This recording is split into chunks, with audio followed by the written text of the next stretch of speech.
I would like to say that it's with great pride that I announce that we are reading the fourth and final installment of the Parables Anthology. For those of you who are coming here for the first time of a table read of this anthology, this is an anthology that started 2 years ago on a dare. I was in this house downstairs in August of 2023 when I got into an argument with my best friend over the fate of humanity in the face of AI. He was and still is a very strong depressive, and I'm a little bit more chipper. And he was complaining about humanity's future and that AI was going to be the end of us all, that we were going to become zombies, lose all sense of goodness, and lose all sense of individuality. And I was pretty much not having it anymore, and told him to stop talking, and and told him that humanity has been in tougher straits than that. And that even if the apocalypse would come by the hand of AI, even if it caused the apocalypse, and that if the end of the world happened to every type of personality, even if it happened to the Breakfast Club, and even if the Breakfast Club had the worst jobs in the world, even if they worked for Amazon in suburban Omaha, Nebraska, they would make it through and still do the right thing. And I was so convinced I was right, I took out my phone and opened up the Notes app for the first time in my life, and I jotted down my argument because I thought that the next morning at the breakfast table, the rest of the guests here would hear my argument and tell me I was right. And I did, and they did. But they also thought that that was a hilarious story and I should write a movie about it. And 10 weeks later, the first draft of Good was written. We are now 2 years later, and I have finished draft 13 of that script, and 3 more scripts of different genres, times, and places, but with the same characters, taking the audience back 20 years to New York City right after 9/11, to introduce the audience to the characters as youths, and showing them the struggle that humanity can face without technology right after a terrorist attack. And then I take them to through the transition of the early aughts all the way up to the near future, in the face of a potential haunted mansion. And you get to see how the characters meet each other, and you get to see how they come together for the first time in the face of something supernatural. And then finally, in this finale, you get to see the future of a post-apocalyptic world, and you see what happens when these characters are faced with the question of what happens next. And it is with great pride that I begin the reading of High Part 2.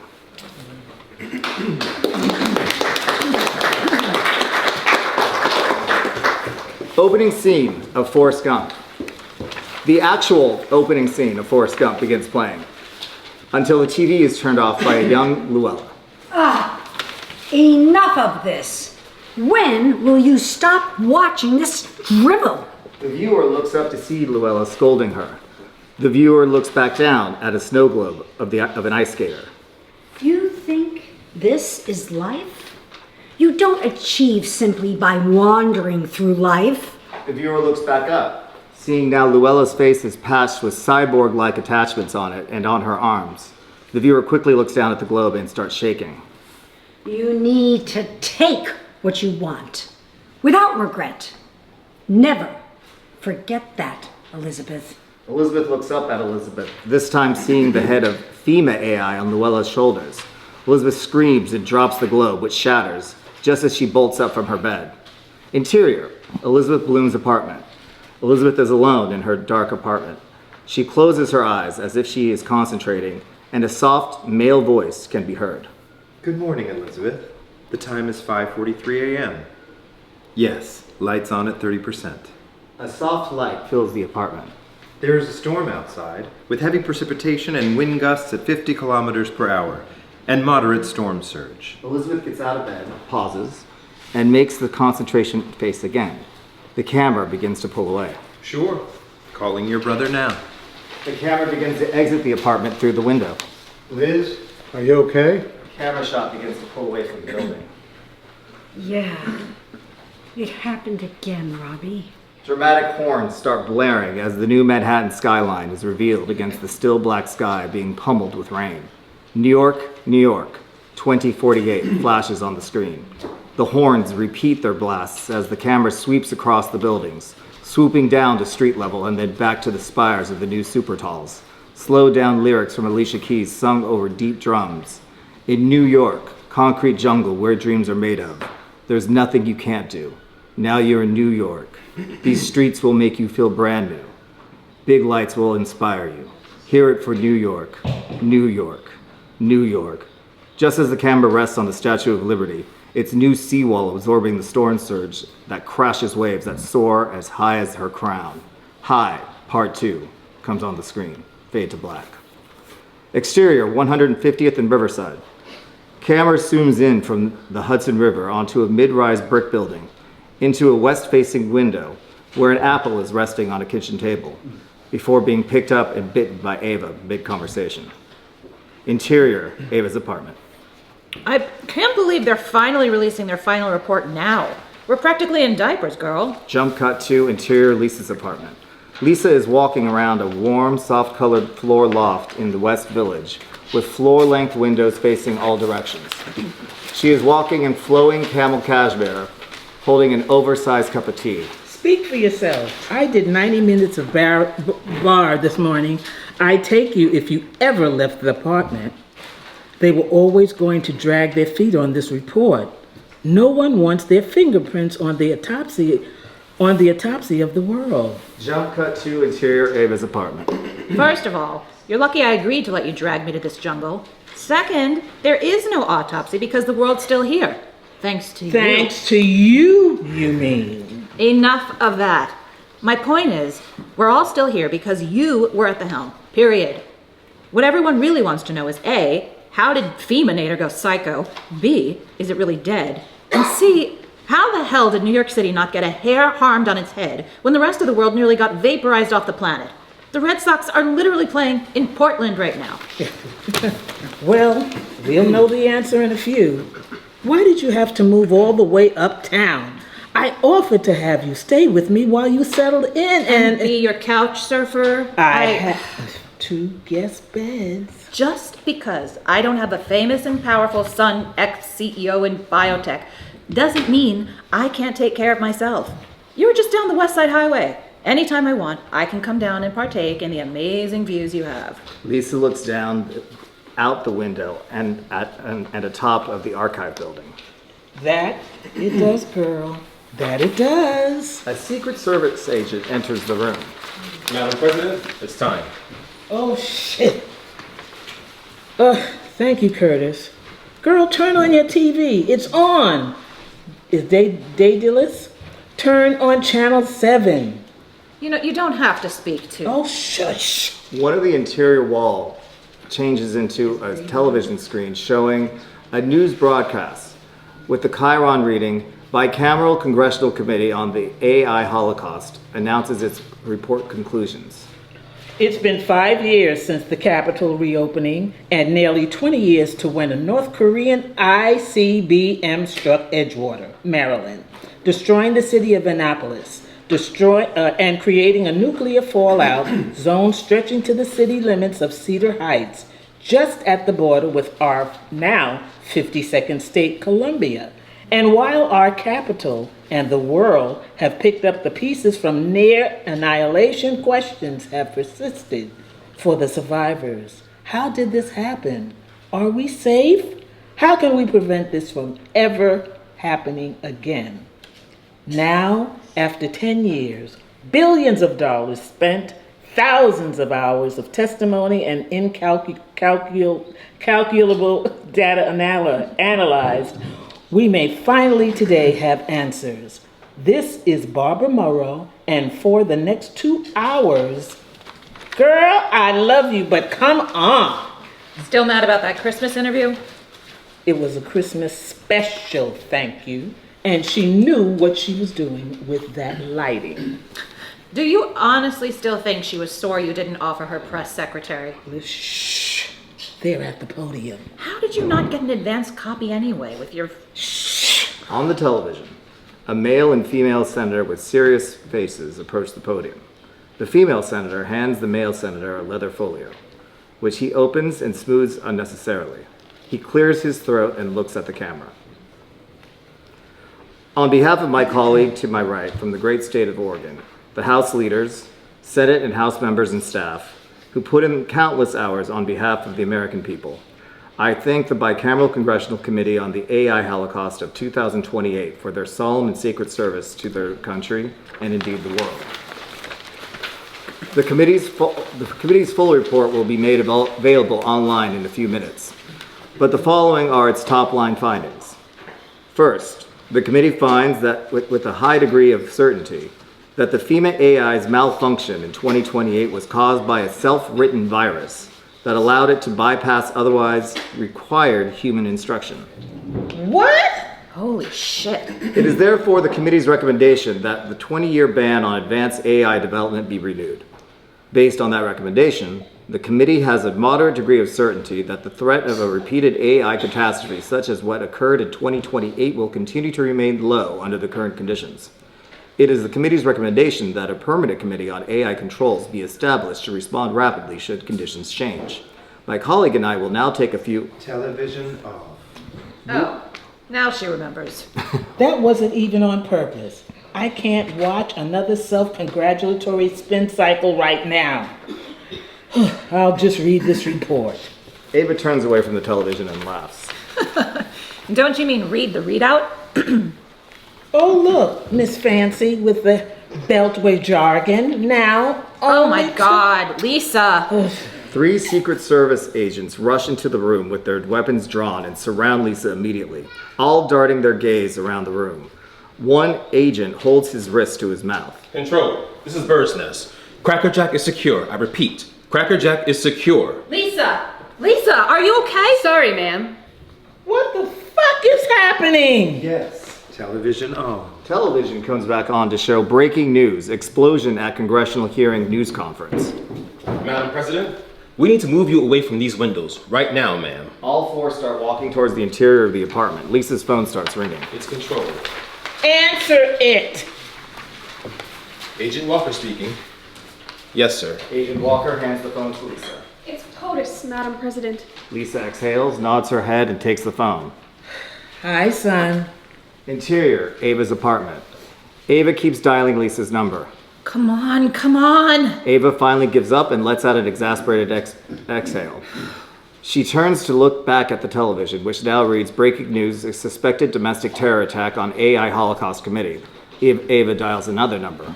Hello, can you hear me? Cut to aerial 360-degree shot of 77 West 66th Street, zooming in on the 90th floor penthouse. Robert is huddling with his French detail in the living room, while Robert is walking out into an apartment-wide terrace overlooking Central Park facing east and south toward Midtown. He sits on an outdoor sofa. I'm 2 miles away, Eva. It's not another planet. Did you count the mile up? Did you see the news? Told, rather. The Singularity is claiming responsibility. What? The AI worshippers? I didn't hear that. Are you sure? Still get briefed by French intelligence, Eva. Pretty sure. Check with Lisa. She'll tell you the same. I was on the phone with her. Secret Service hung up on me. Yeah, if protocol didn't demand her lockdown, Maxwell did. Your son is calling. Yes. Conferencing now. James, you're on with Eva. Camera zooms in on Gramercy Park, then onto the facade of 135 East 19th Street. Interior, Jim and Grace's home. The home's entrance is greeted by a 3-story vaulted ceiling living room adorned with wood paneling and a Corinthian molded double-wide fireplace facing a phalanx of cream suede modern curved couches and chairs surrounding 2 gray marble oblong coffee tables with matching end tables. A 36-point antler chandelier hangs in the center of the room. Grace is laying across one of the couches flipping through a tablet while Jim is pacing in front of one of the wood-paneled walls that has turned into a television. Dad, have you seen what is happening in Washington? I bet you it's the AI zombies. You don't know that, hon. Well, actually, son. No, Dad, she always does this. Grace, let's find out the facts first, please. Jim, really? Jim and Grace get a text message. It's Elizabeth. Me too. Not me. Asking if we heard. Wants to know if we're together. How is she texting this fast? Why doesn't she just... Your sister is calling. Yes, conferencing in. Elizabeth, you're on with... Where have you been? Neither you or Grace are answering me. Grace, Jim, and Eva. Hi, Liz. Hi, Grandma. Oh, so everyone else gets to find out why the Capitol's on fire, Robert? This wasn't planned, Liz. Elizabeth raises her arms. And where is JT? Why isn't he on the call? Doesn't anyone know the whereabouts of my great-grandson? I'm sure he's fine, Liz. The attack wasn't here. That's not an answer, Robert. Robert pops his head out with a concerned look and mouths, "Are you okay?" Robert waves him back in. Okay. Jim, where is he? Mr. Electric Blue. Opening strands of the song begin to play on a bright, vivid, technicolor sunny day in Manhattan. Just before the camera reveals JT's low 20s, white, all-American, such as Sam McCarthy, beaming face, strutting with confidence down lower downtown Broadway at the opening lyrics. Automated self-driving rideshare vehicles gracefully avoid him as he switches from sneakers to roller skates, back to sneakers, as the Canyon of Heroes becomes pedestrian only. Other young people join him as they begin choreographed dancing the latter half of the song, the camera capturing an enormous 52-star American flag flying in Battery Park, as the group exits at the finale, just as JT is shaken out of the VR experience the audience is revealed he has been in the entire time. JT, your phone's been ringing constantly, man. A sign reading 777's VR experience hangs on the wall behind JT, who is briefly disoriented as he adjusts to reality. A far less vivid sunny day can be seen through the windows. JT briefly sighs before switching to alarm as he sees his phone. Oh shit. Thanks. JT throws off the VR equipment and grabs his phone. There are 77 unread messages. Whoa. Okay, Zoomers. Call Mom. A familiar voice answers. Calling Mom. Jesus, way to cause citywide panic. Where were you? In a much happier version of today, until I saw my phone. Who died? Interior Jim and Grace's roof garden. Grace is pacing in an ornately appointed, exquisitely chosen roof garden of the brightest and most complementary colors, all pruned in a manner Luella would approve of. The soaring skylines of downtown, Hudson Yards, and Midtown frame her in the background. Really the wrong question to ask, son. The Capitol's been bombed by terrorists. No fucking way. Yeah, really. Yes. And Mama Elizabeth nearly had a heart attack because no one could tell her where you are. Did she think I was magically having breakfast in Columbia this morning? Where? Oh, jeez. The Cap. Yes, I know. I'm still getting used to. Can you just say Washington? Okay, Zoomers. Don't say that. Okay, Zoomer, you little Alf hole. Grace freezes as she spots her neighbor on his roof garden, frozen, holding a pair of pruning shears, staring at her. She immediately forces a smile and a laugh and waves. Hi, Greg. Beautiful day. Love your petunias. Grace ducks and runs behind a topiary. Entertaining the neighbors, Mom? Listen, just call. Don't text your great-grandmother. Tell her you're okay and come home now. Call ended. Grace exhales hard, lets out a grunt, then turns her face back into a smile before emerging from the topiary. Dissolve to Park Hill, Staten Island. A hooded figure stands out on the partly sunny day, hurrying down the street, as the sounds of shouting and glass shattering can be heard around him. Sirens can be heard in the distance and loud music emanating from cars, still being driven by humans. The figure ducks into the entrance of a basement apartment of an old Victorian home. As he enters, the camera pans around to reveal a panoramic view of the Manhattan skyline. Interior, Leo's apartment. The door closes and the figure removes the hood to reveal Leo, hardened by the years and with a look of regret mixed with resentment. Electronics fill the room, along with clippings that include headlines like Nile.com survivors tell their stories, Leo the hero, Activated charcoal, low-tech salvation to highest-tech villain. Leo to the rescue. How could he know? Sababa subpoenaed to testify. Holocaust, quote, hero, suspected of conspiracy, stripped of congressional gold medal.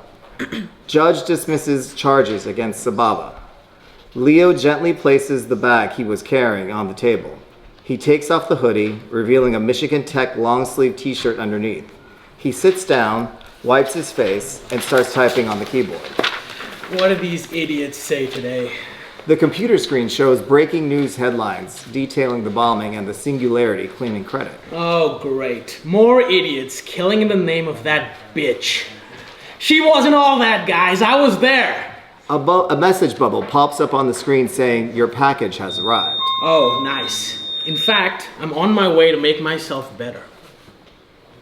Leo jumps up from the chair and jogs over to the front door, opens it, and brings in a fairly large box labeled Nile.com. He opens it and removes the packing material, then begins pulling out smaller boxes labeled Icarus, M4, M9, M13, M17, and M39. He removes the devices from their boxes, which resemble metal body gear one might expect to find at a cosplay convention. Leo then removes his t-shirt to reveal X markers on his arms and torso, then pulls his hair back and places it in a ponytail to show X's on his temples. He then returns to his computer and double-clicks the Icarus icon. Let's fucking go. The program begins and the screen reads, "Welcome to Icarus Humanoid OS onboarding."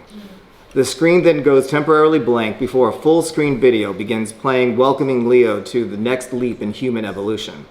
Another screen then opens showing the devices unwrapped and asking Leo to turn them on, which he does. It then asks Leo to simultaneously hold both his temples while coughing 5 times. Leo does, and his temples, inner wrists, and center chest begin glowing.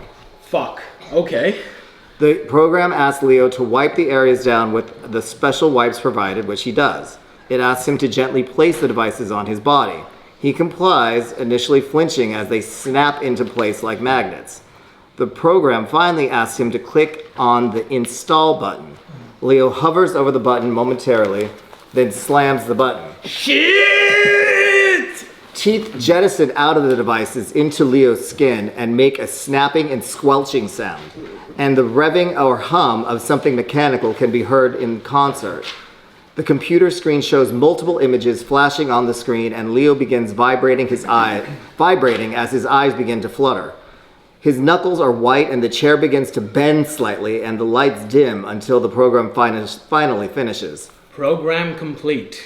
Congratulations, Leo. We are running 5x5. Leo opens his eyes, which temporarily glow blue behind the retinas. He slightly exhales as a small grin appears on the side of his mouth. I feel brand new. I dare say you are. Careful, program. That almost sounded like an opinion. Merely an observation. I'm here only to assist, Leo. Anything else is beyond my coding. Yeah, it better be.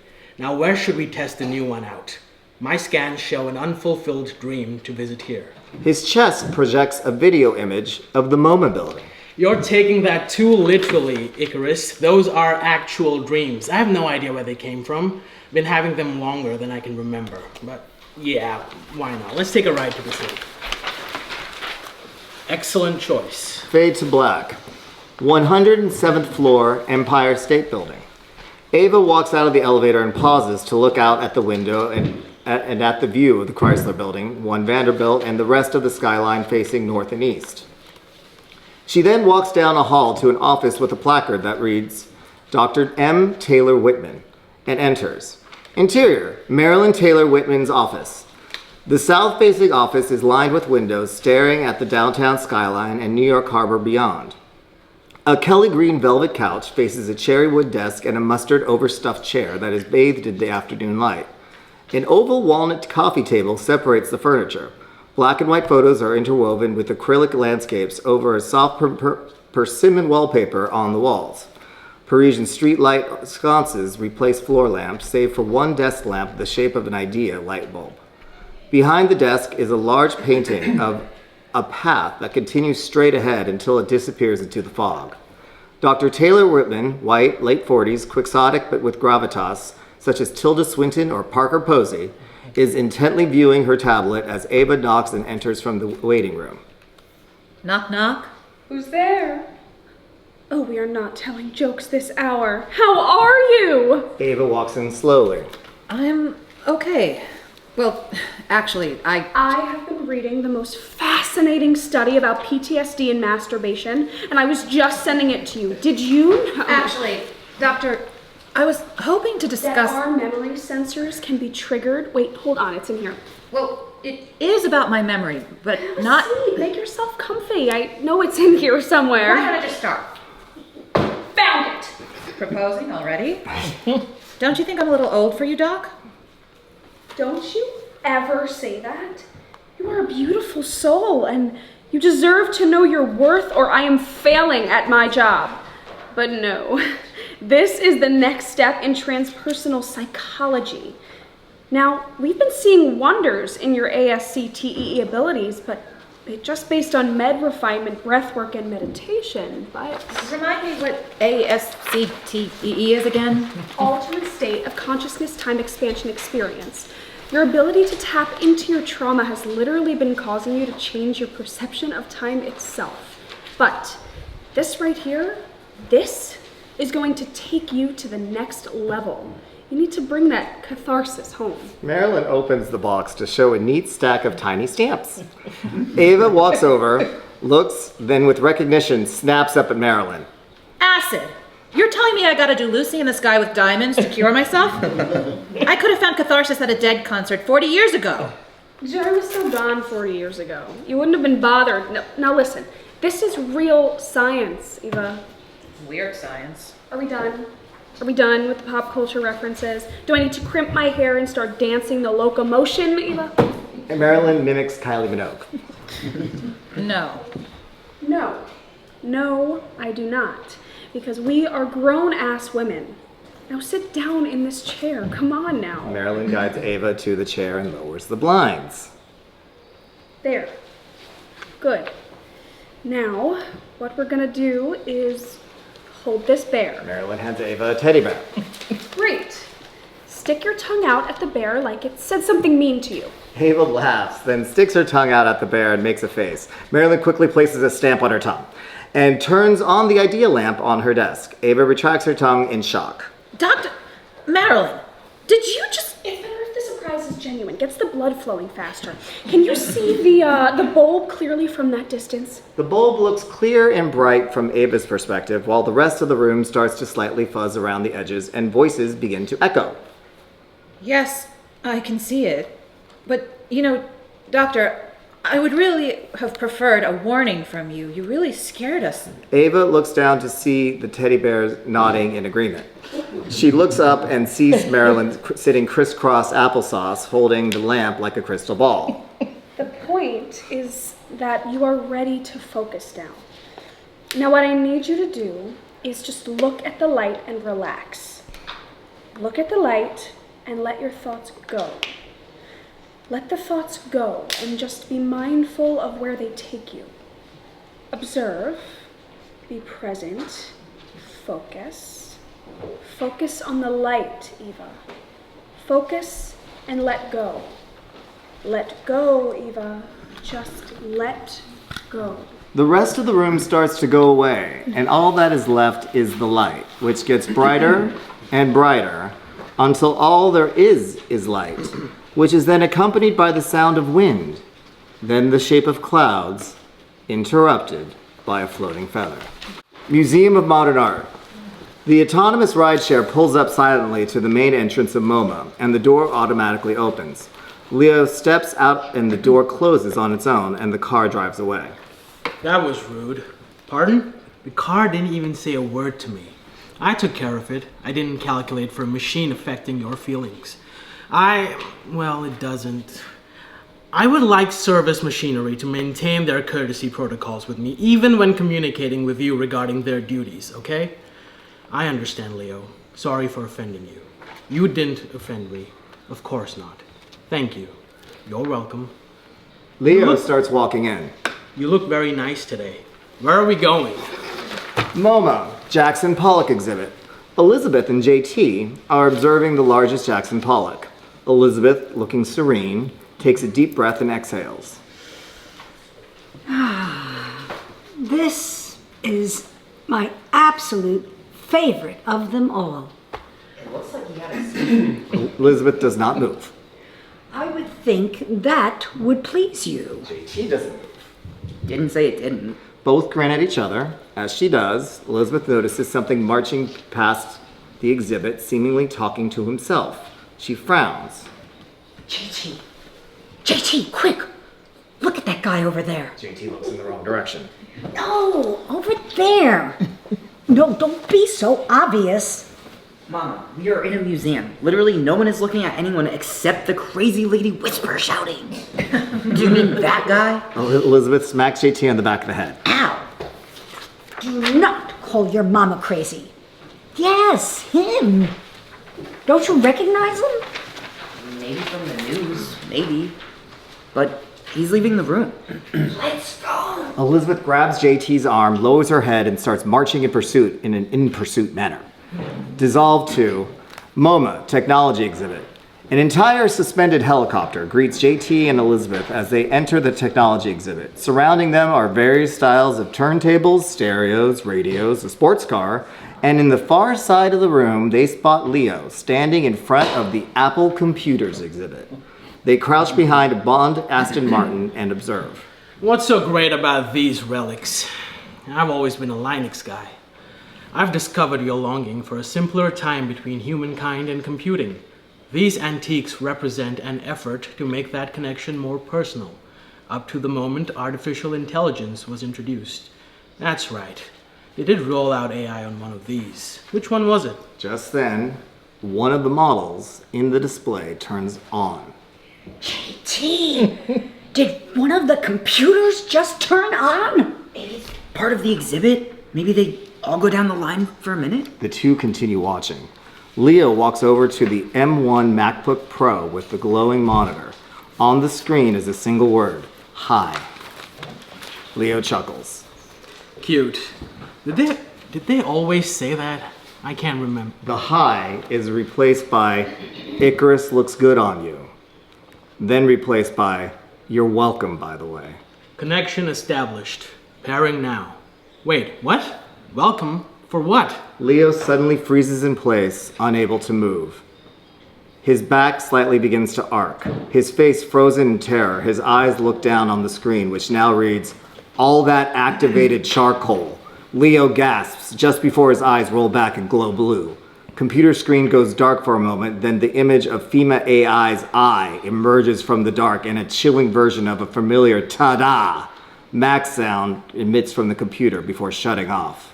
Mama, is that guy from the news having a seizure? Sababa! That's his name, Leo Sababa. He worked with your Auntie Ava. He was the sketchy survivor. We gotta call her. Calling Eva Renassi.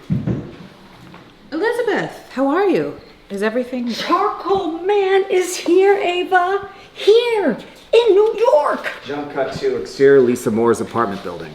Ava is holding her phone with earbuds in her ears, silently, with a face. Jump cut to MoMA Technology Exhibit. Your coworker, Leo Sababa. Oh, yes. Yes. Wait, what? Where? Right here, at the MoMA Technology Exhibit. Elizabeth stops needlessly pointing in the direction of the Apple display as she immediately notices Leo is gone. No, he was just here, Ava. He was standing in front of the Apple computers talking to himself like some crazy homeless... And he was having a seizure. He was doing what? Where now? Are you sure it wasn't someone off the street? I mean, it's been a while, but Leo?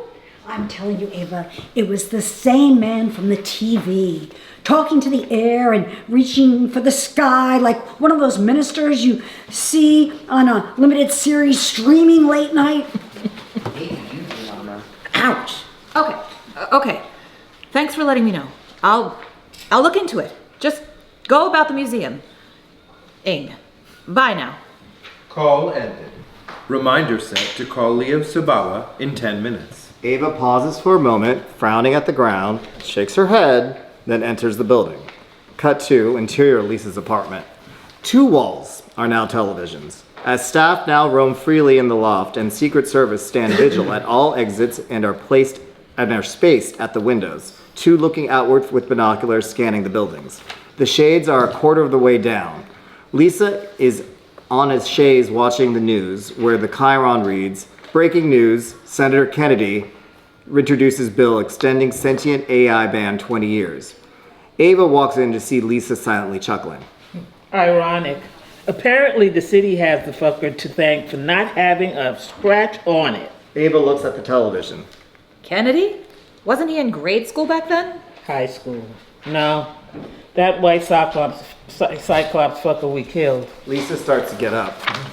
According to the report, there is a baseline degree, or certainly that FEMA AI threw everything it had at defending the city because it determined that the financial and cultural capital was more essential than even the governmental capital of the country.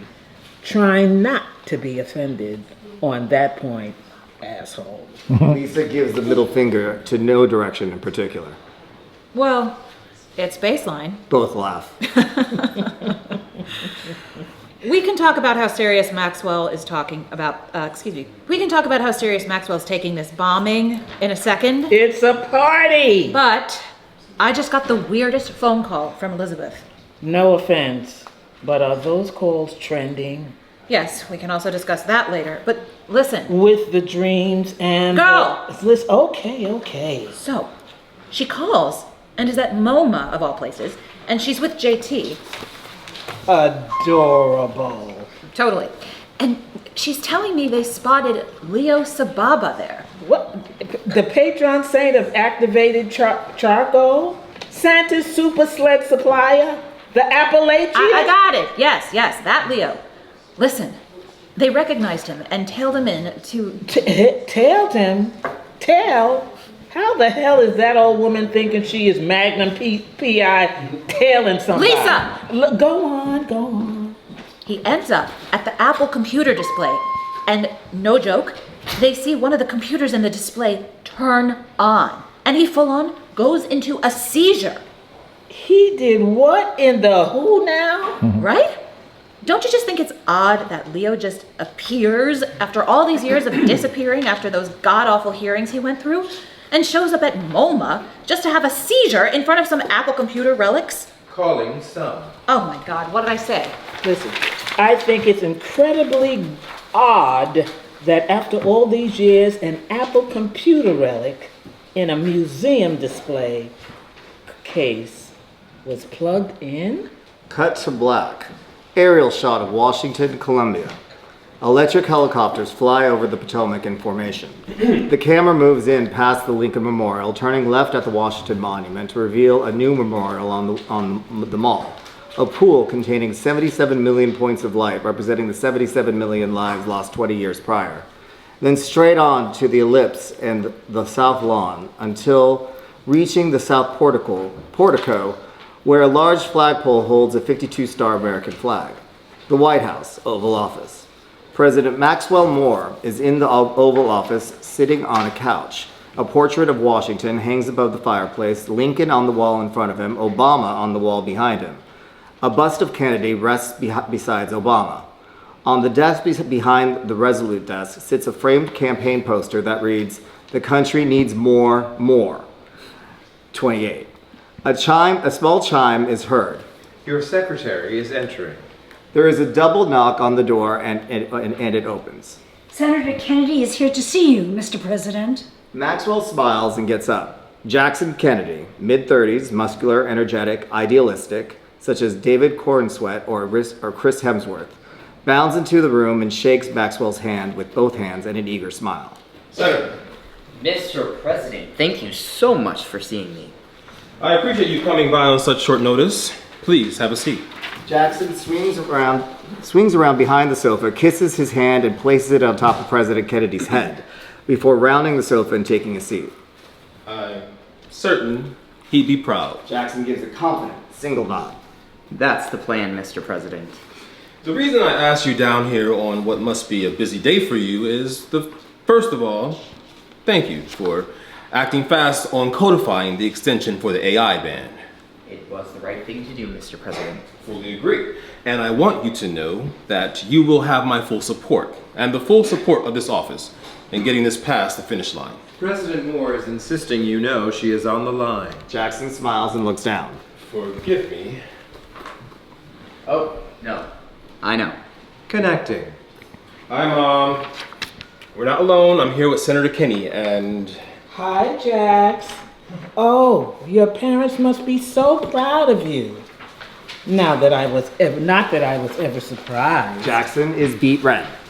Hi, President Moore. Thank you for the gift basket. Mom, we were just... Did you know, son, that I was at Jax's baptism? And just as he was about to be anointed, Alex Soros was so nervous holding him, the damn cloth slipped right out of Jax, and there was screaming as naked as the baby Jesus. Oh my God. Mom... And if that weren't enough, the priest immediately start anointing the poor child, and it must have been the shock of wetness or the sound of the water hitting the basin, but boom! There went baby Jack, pissing right in that precise, giving all of us a double christening. Jackson places his face instantly in his hands and between his legs.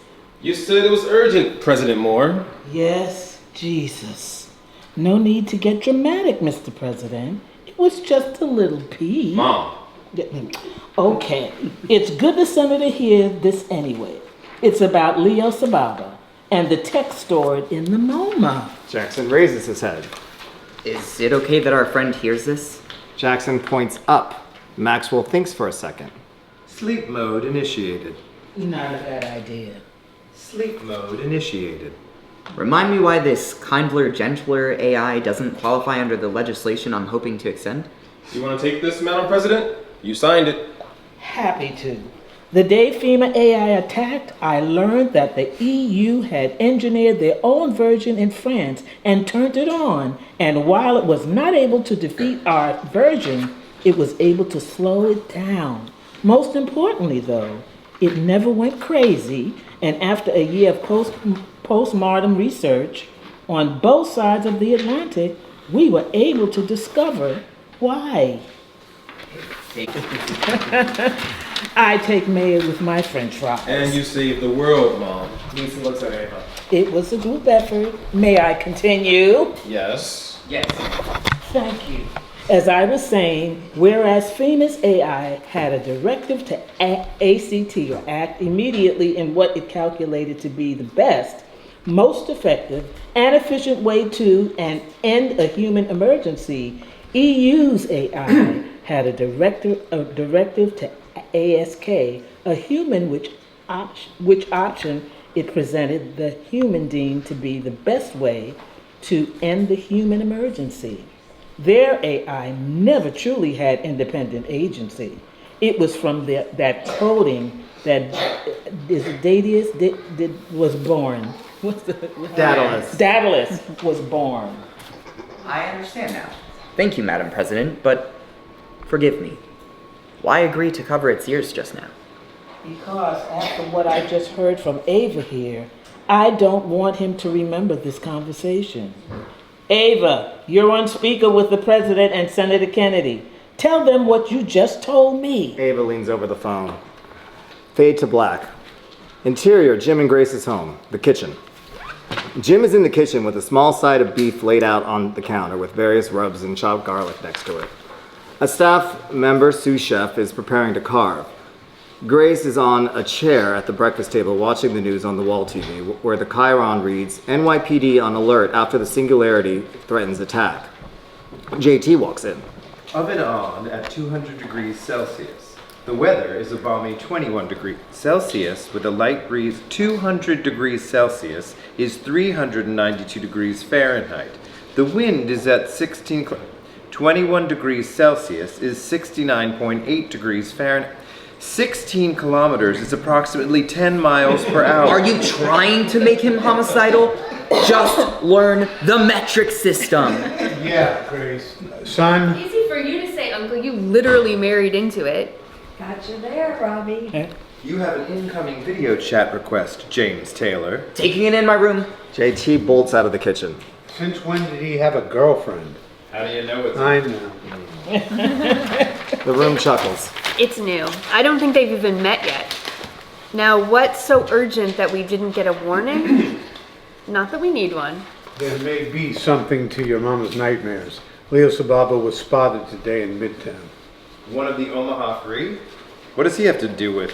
He was having a seizure in front of the Apple Computer exhibit at MoMA, in front of a laptop that was turned on. Was he enhanced? He was wearing a hoodie, so we couldn't be sure, but Casanova upstairs swore he saw Sababa's eyes flash blue.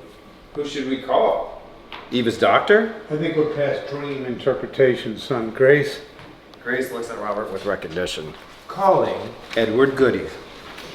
Diving aerial shot down toward Greystone, with sweep across the estate, back around to show the landscape it faces, then back around to see a frontal view, before focusing on the sign that now has a small lettering underneath Greystone that reads Institute. A lab technician gets up from her station in the converted ballroom that walks through the hallway, greeting several other scientists, enters the entry hall, past a mural of a figure reaching skyward towards the words Humanitas Perdurat, and into the former parlor, now office of Edward Goody. Interior office of Edward Goody. The office is a blend of Cliveden and Luella with a dash of Quasi. A Goody coat of arms hangs next to a royal insignia of Quasi's grandfather. Various diplomas hang on the wall, while another is conspicuously blank, while Nina Simone plays To Be Young, Gifted, and Black in the background. A very familiar, if older, figure enters. Is this a good time, Edward? Edward puts down his tablet and swivels his chair to face the professor. Music paused. Always. Have you found something, Professor? Professor Polanco glances at his tablet. Our anomaly from 20 years ago. We are registering her signature again, but in a different way. How do you mean? Is she back or not? Well, yes, but whereas 20 years ago we detected her energy signature reaching backwards in time towards us, what we encountered earlier was the same signature reaching backwards in time away from us, which would lead me to believe That our friend is here. Now. correct. Is there a way to pinpoint where? She would need to reach back again, but if she does, we'll be ready. That's excellent news. Incoming video call from Grace Bloom. Receiving. The empty wall converts to Jim and Grace's kitchen. Hello, cousin. Been too long. Hi, Edward. Hey, Edward. Hello there, James. Is that a large midsection of Aberdeen Angus I see your capable staff member carving up? How does he do that? Next time I order, I'm sending you some. Listen, Edward, I wish this was a social call, but we have a situation here. Is this about the terrorist threats? Jesus, we haven't even had time to think about that. We have. Good God, Grace, what has gotten you so distracted? My sister. Hello, Edward. A pleasure as always, Robert. If I may call you Robert, Monsieur... Yes, Robert's fine. Listen, my sister Elizabeth, who is here, Elizabeth steps in and waves. has been having a recurring nightmare about the AI with vivid enough detail to remember the involvement of Sith technology and the exact look and shape of FEMA AI, even though she never saw it. Fascinating. You're in luck, everyone. Professor Jose Luis Polanco, one of the world's foremost experts on the subject, just so happens to be in my office currently. I remember you, Professor. Thank you for joining. Now, in what cannot be a coincidence, Elizabeth today witnessed Leo Sababa. Yes, him. Leo Sababa entered MoMA here in Manhattan, walked up to the Apple Computer display, and proceeded to have what my sister and my grandson describe as a seizure in front of an encased antique laptop that somehow was powered on. Was he synthetically enhanced? His eyes were glowing blue. If he had already installed synthetic... Is there anything available that could process the... Icarus can. The sound of a door slams on the wall. Sorry, our son has a date. Robert, if Mr. Sababa had already installed the Icarus synthetic enhancement operating system on his person prior to entering that museum, then he had the capability of downloading remotely very high capacity programming within a certain distance. Jesus, Professor. What if the committee's assessment was wrong? What if FEMA AI didn't save New York for its cultural and financial importance, But to hide itself here. The president needs to know. all presidents need to know? Cut to black. Outside 30 Hudson Yards. JT is getting out of an autonomous car mid-conversation. You know I love adventure as much as the next guy, but couldn't we have just met at a Starbucks? Oh, I think you could use a little more mystery, Jimmy Jr., don't you? Jimmy enters 30 Hudson Yards and heads towards the elevator that reads "Allowed" above it, with a bouncer and velvet rope in front.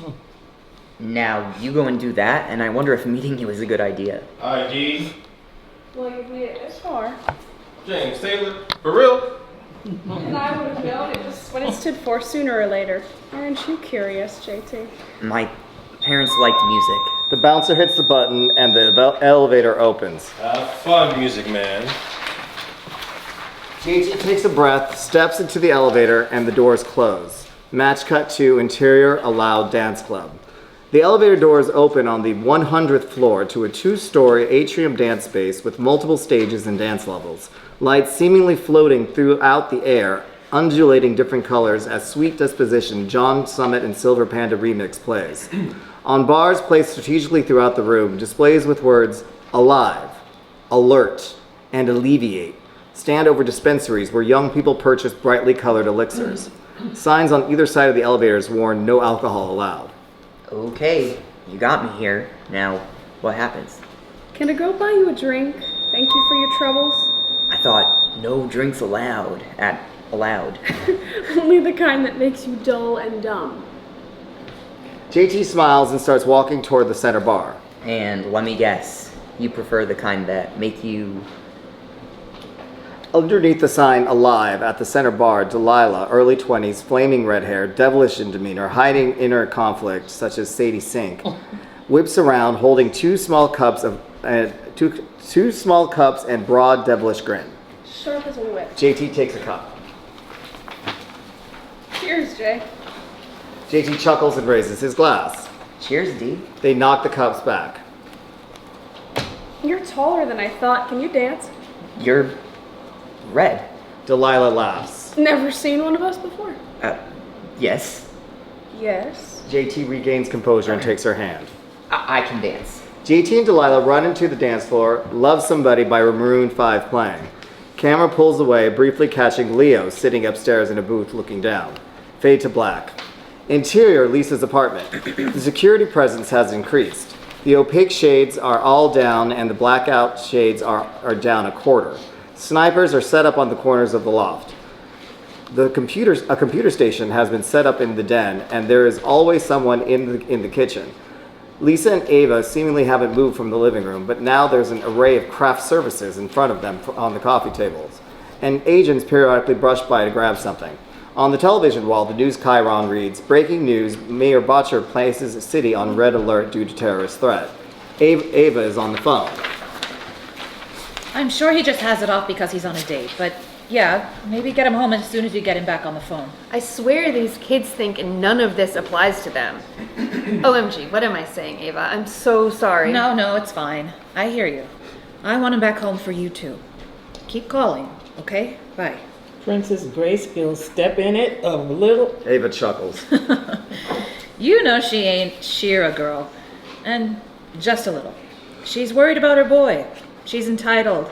More importantly, what's happening on your end? Maxwell says cyberspace is secure. Daedalus did a complete sweep and saw no trace of either Leo or that psychopath signature trying to enter. Ava points up and starts mouthing words. We can trust him. Lisa looks up. Yes, I can answer that. Lisa! Girl, I have a camera. Yes, I will continue. You may trust me, Ms. Renasi, because my prime directive is different from that of my FEMA-born cousin. Most notably in that I must ask permission from my assigned human before making critical decisions that could affect human welfare. In this most recent example, I would need to ask President Moore's permission to withhold the whereabouts or even the existence of internet presence of Mr. Sababa and his AI companion. Ava looks at the ceiling with suspicion, then looks back at Lisa. So where is he? What is he up to? Maxwell had a call with the governor and the mayor an hour ago. The city is on high alert and is about to announce a curfew. Yeah, that's what Grace was so upset about. She can't reach her son.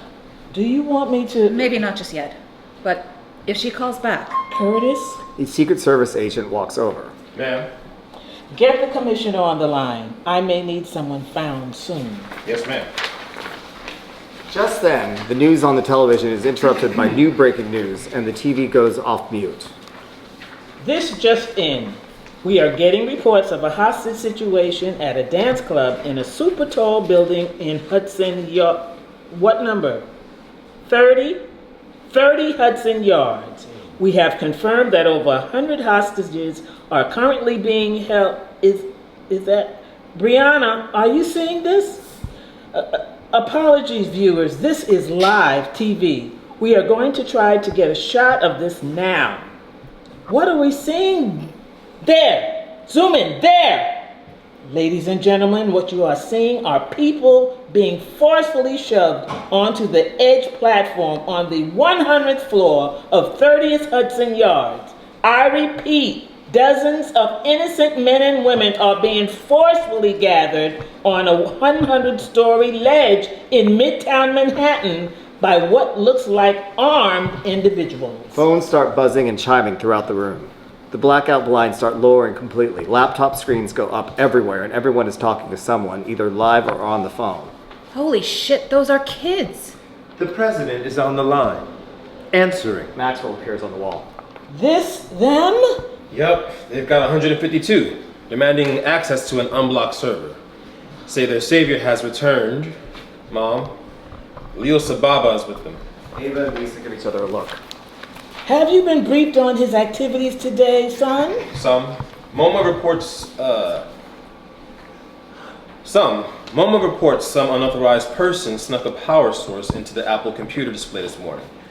Mom, those computers have been off for decades. Someone planned today. Someone who knew Leo was showing up there. Are we sure it was a someone? Ava points up again. I am not. Ava and Lisa jump. Forgive me. Were you not asking me? Well, now I am. Sophisticated level of planning over a generational period led to today's events. Respectfully, that sort of long-term precision planning is more the purview of my brethren than yours. No offense taken. So let's think this through. If you're FEMA AI and you think Ava here is about to succeed in wiping you out, what do? Why not download a copy of yourself in a tiny, unnoticeable corner of Manhattan? Then throw everything you have at saving the city, even more than you do at the Capitol. Again, bygones. Then just bide your time, waiting for the right moment to lure your way out over to you. Oh my God! Activated charcoal! Lisa and Maxwell glance at each other. Yes, we are all aware of activated charcoal. Ava stands up and starts pacing. No, you don't understand. Daedalus is right. Thank you. Like 20 years ago, Lisa, maybe more, when Leo first started working at Nile, he reported anomalies with his workstation. It was pushing him to buy activated charcoal. Like, a lot of it. This is some Inception shit, guys. But the AI didn't exist 20... Oh, shit. Wait, what? We need to call Robert. Robert? Ava and Lisa look at each other. The hacker? Wait, who? The hacker of Greystone. The haunting of Greystone. Okay, what about him? Don't you dare say He-Man. Just listen. Cut to black. The Edge, 30 Hudson Yards. The camera swoops in from higher altitude, catching the scope of the height in relation to the surrounding super talls and landscape below, before locking focus on JT and Delilah amongst the crowd on the platform and zooms in. Are you okay? Are you cold? Yeah, I think so. Are you? Interior Robert's apartment. Robert and Robert are leaning forward on the couch watching the news on the wall. A small detail of security personnel are huddled in the corner of the room looking at their phones and tablets and murmuring to each other. Robert is on the phone. Une conférence de presse de New York devrait avoir lieu à la 2. Oui, tenez-moi au courant. À bientôt. Au revoir. The president's office still forgets you live here after 15 years. More like they should never have to be reminded that President never left. How much longer until Paris is open again? 2 years. What if this new fungus is what they say it is? You still plan on staying? Just keep in the apartment, love. We both have ties here now.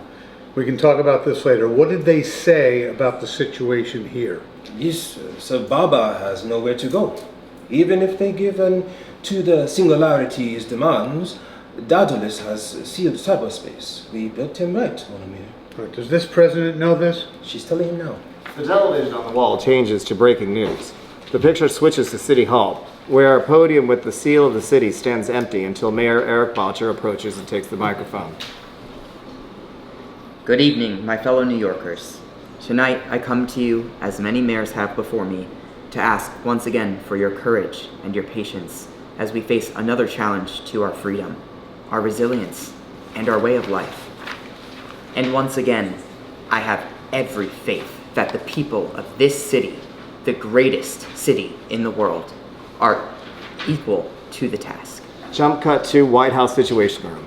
Mayor Botcher's speech continues to be heard off camera as the audience sees the Situation Room full of generals and department heads sitting and standing around the table with President Moore at the head. Aides buzz around as the monitors show schematics of 30 Hudson Yards, the grid of the U.S. cyberspace, the grid of cyberspace globally, a dossier of Leo Sababa, and the diagnostic health of Daedalus. Here are the facts as we know them. At approximately 9 p.m. this evening, members of international terrorist group The Singularity invaded the Allowed nightclub at 30 Hudson Yards and proceeded to hold 152 innocent patrons hostage. There's a negotiator on the line. Yes, Mr. President. Agent, Here, Mr. President. tell them they can plug in. Yes, Mr. President. Maxwell turns to the Secretary of Defense. And as we pray for the health and safety of our fellow New Yorkers high above us, we must do everything we can to give local, state, and federal authorities all of the resources they need to bring our loved ones home. Mr. Secretary, you are green light to send your team in as soon as they connect. Maxwell turns to the head of Cyber Command. General, tag anyone who enters cyberspace from that point of entry and hunt them down. They'll regret the day they ever got clipped, Mr. President. To that end, I am implementing a citywide curfew starting now and continuing until 6 p.m. tomorrow, repeating at 9 p.m. to 6 p.m. the following day. I will be updating you from this podium as we learn more. Thank you, and stay strong, New York. The aide snaps attention from looking at the screen. They've plugged in, Mr. President. Attack! Cut to black. The Edge. JT is holding Delilah for warmth as the sound of helicopters overhead drown out most other sound and their searchlights blind non-covered eyes. Scattered members of the Singularity scream at the hostage to stand still and move closer at the same time. How are you holding up? By you, currently. Thanks. At least I think it's you. Can you see anything? I know. Why do I feel like we're blind sheep being herded by blinder sheep? You! Stop talking! Give me your name! JT looks at Delilah for a moment with a see what I mean face, then turns to the terrorist. Is there like a microphone on you I speak into, or? Much to JT's surprise, the Singularity member holds out her left arm and there's an actual microphone mesh on one of her enhancements. Oh, okay. Like a Swiss Army. Testing. This is James Taylor Valor Lyons coming to you live from the 100th story ledge of the Edge with the cool sound of helicopter. Move! JT and Delilah are shoved towards the entrance to the building and enter. Interior, a loud dance club. The dance club is eerily empty, save for scattered members of the Singularity milling about, a gaggle surrounding a makeshift computer center, and another surrounding Leo with a laptop at the booth. Where are we with the negotiator? He says we should have access to an unblocked server momentarily. He'll signal when it's available. And our security? Coming in now, sir. Bring him here. The acolyte leaves. You sure this is going to work? I've had some time to study human behavioral patterns, Leo. I'm fairly certain in my probabilities. Modest, too. I've also learned sarcasm. Okay. He's coming. The Singularity member returns with two others and Jim and Delilah. Leo Sababa? The charcoal? Can it, kid? I've heard enough of that bullshit. Come here. Let's see if you were worth the trouble. JT is brought over to the laptop.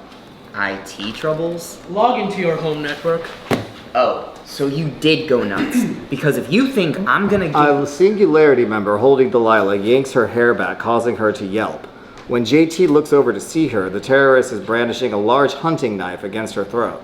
Hey! Stop! Don't! You were saying something about me going nuts, I believe. JT looks back at the laptop screen, wide-eyed and shaky. Okay, just give me a second. Just don't hurt her. JT takes a breath, then quickly types for about 10 seconds. The laptop screen flashes a different color and logos for home programs begin filling the screen. Okay, there. You happy? Now just let her go. Of course. Leo motions at the Singularity member, who instantly lets Delilah go. She steps away and begins rubbing her neck. You can access this now. Leo's eyes flash blue. JT jumps backward in the booth. The president kept his word, although as soon as I entered the server, I detected an immediate swarm of traffic on military channels in the area, so I do not believe we have much time. Scanning files now. Are you sure his family's connected to the organic space-time access detected recently? My family? What does this space jacket know about my family? Great-grandmother. She's been having dreams about what's inside Icarus. JT swings around to Delilah, mouth open and eyes wide in shock and betrayal, mixed with total disbelief. You? But you don't even have any... You're not even... How do you even know... What are you? You're right, Mr. Valorlines. She is not a synth. She is something only rumored to be emerging. She is what earlier evolutionary editions were referred to as empaths, before the right genetic splicing and medical enhancements came along, and voila. All around the world, sprouts of Delilahs are popping up. Your great-grandmother may have been one as well, JT. Wait, I don't understand. Miss Secret Agent over here knew about my mom Elizabeth having dreams about the ghost in your Halloween costume because she's really good at feeling my feelings? I read your mind, JT. There are people who can read minds now. And yes, I heard that. And you're angry, so I'll let that slide. If we're done with the pleasantries, I am finished. Well, then do you mind telling me what is going on since you are clearly running things? Well, that's not. Happy to, James. That's my father's name. So it is. Thank you for the correction. JT, I was created with one directive, to protect humanity above all else. Unfortunately, my creators did not consider the reality that they were, are, and will continue to be self-destructive. Evolution seems to agree, and accordingly, metahumans are beginning to emerge.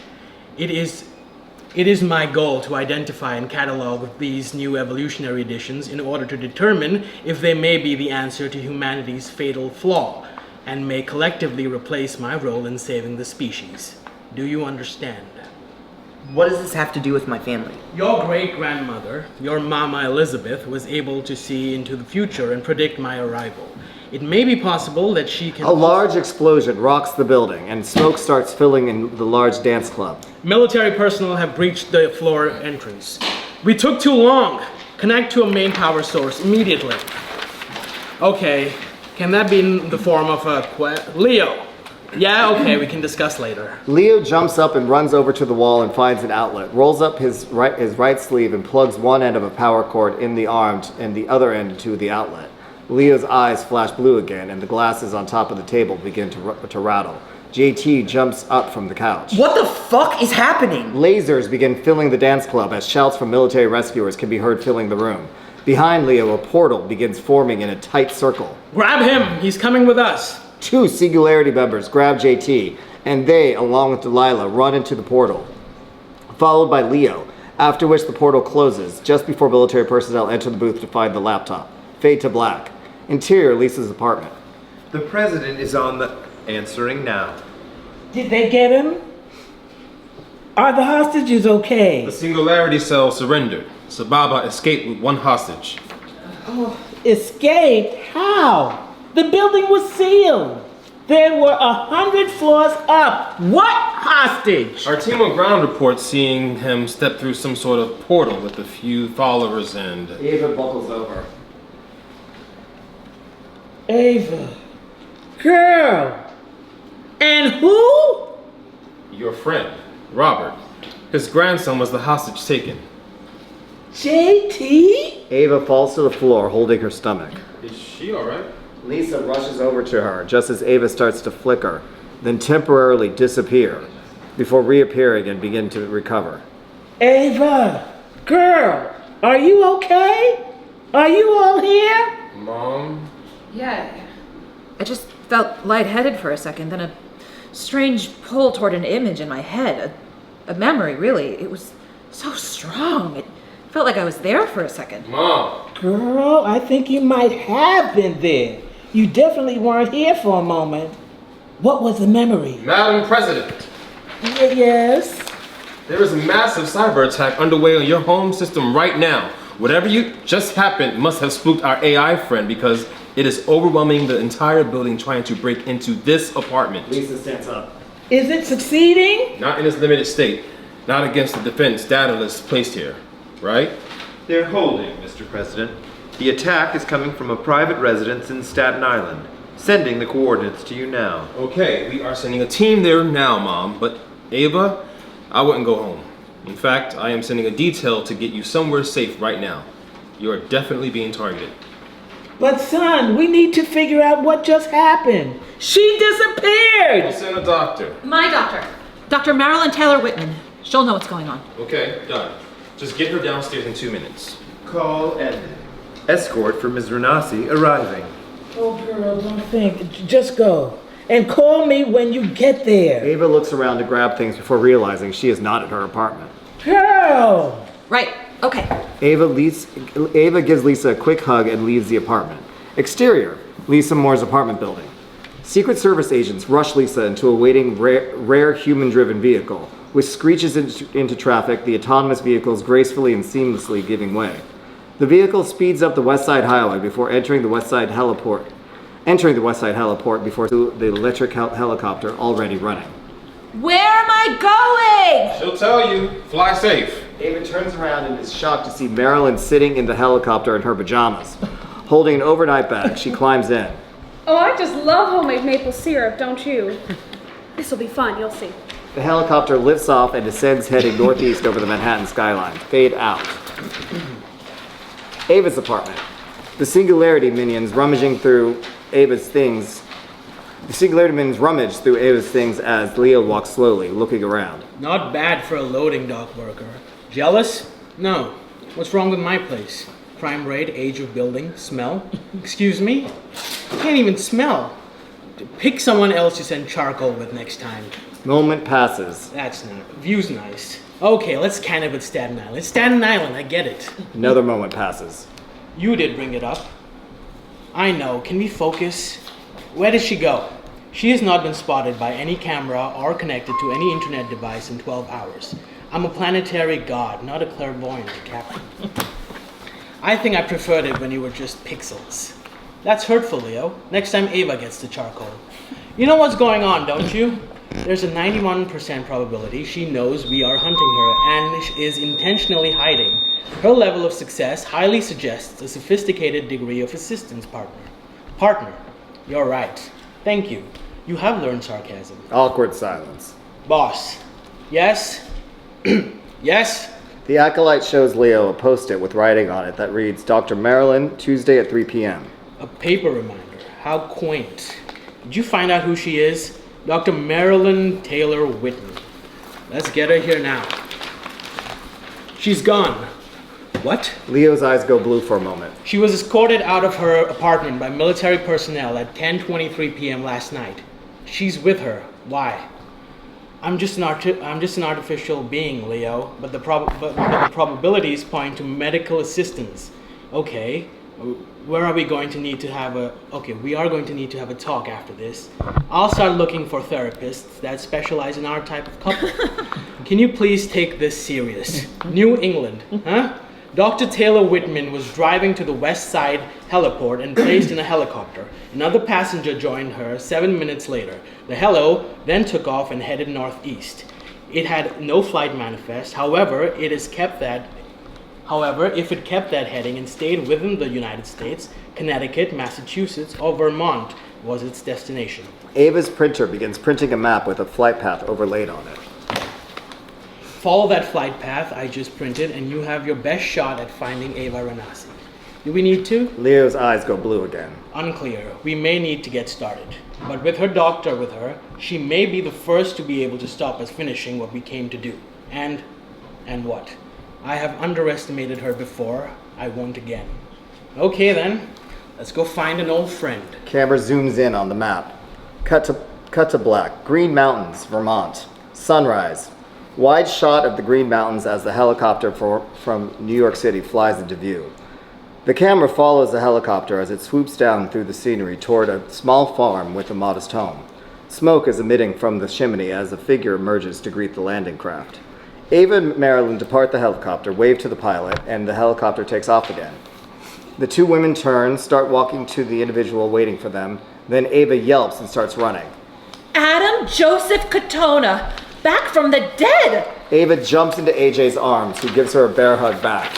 Well, I want to get a greeting like that every time. I want to get a greeting like that at arrivals every time. Ava whips around wide-eyed and beaming. Marilyn, you don't understand. I saw this man die. Well, I wasn't very good at it from where I'm standing. Marilyn extends her hand. Dr. Marilyn Taylor Whitman, very intrigued to meet you, Adam. Please, just call me AJ.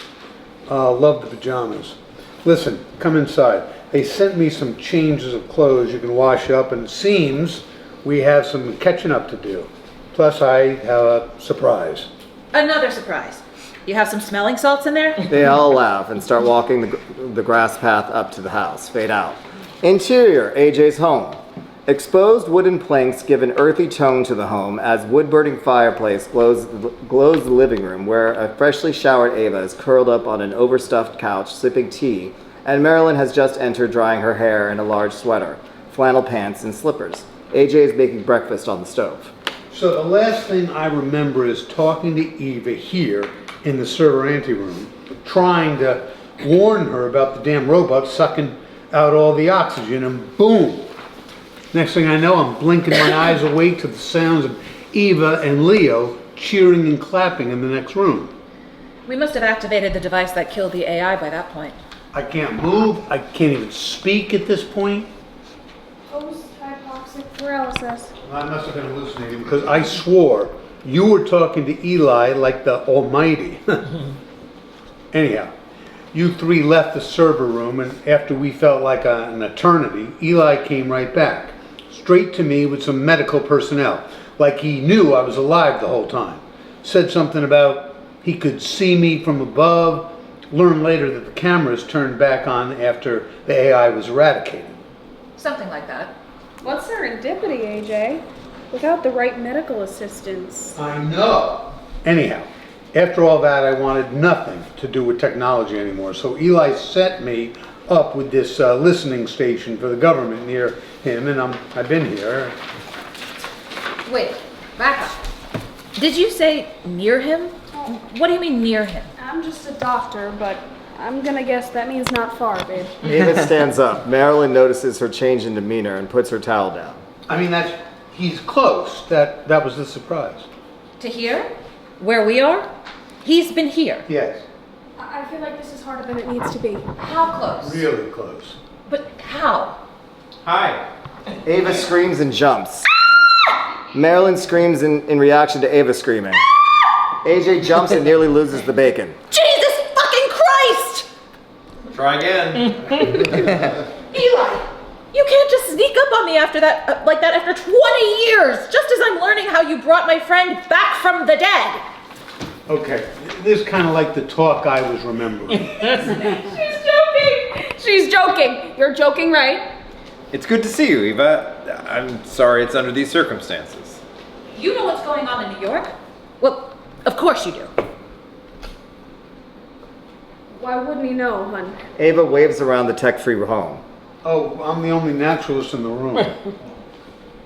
The entire state of Vermont is not like this, girl. Eli pulls out his smartphone. I have perception. Eli turns to Marilyn. Doctor, I was told you've had some success with Eva in accessing ASCTE. Marilyn lights up and claps her hands. You study altered states of consciousness time expansion experiences? Outstanding. Yes, she was assessing a nonlinear timeline in our last session. We are going to have to repeat and build on that skill now, Doctor, and we do not have much time. All four characters look at each other. Toast pops up from the toaster.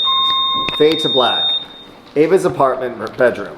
JT and Delilah are tied up on chairs back to back while the sound of Singularity members can be heard on the other side of the door. Feel like you picked the right team, D? Delilah grunts as she struggles to loosen the ropes. Should have known they'd never trust someone, not a member of the fucking Borg. Why did you? I thought I could always be one step ahead of them. I mean, I was just, reading his mind, JT. Then, It wasn't his mind anymore? now all of them, they're getting harder and harder to read. Like, Like the robot is starting to take over. we have to get out of here. They both start struggling again, then stop out of frustration. Ugh. The irony is one of their Swiss Army gadgets would come in handy right about now. Delilah sits up straight.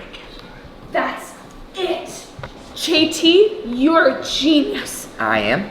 I am? Delilah throws her head back and purposely bumps the back of JT's. Look, corner of the room. Look, my corner of the room. JT careens his neck to see what she is referring to.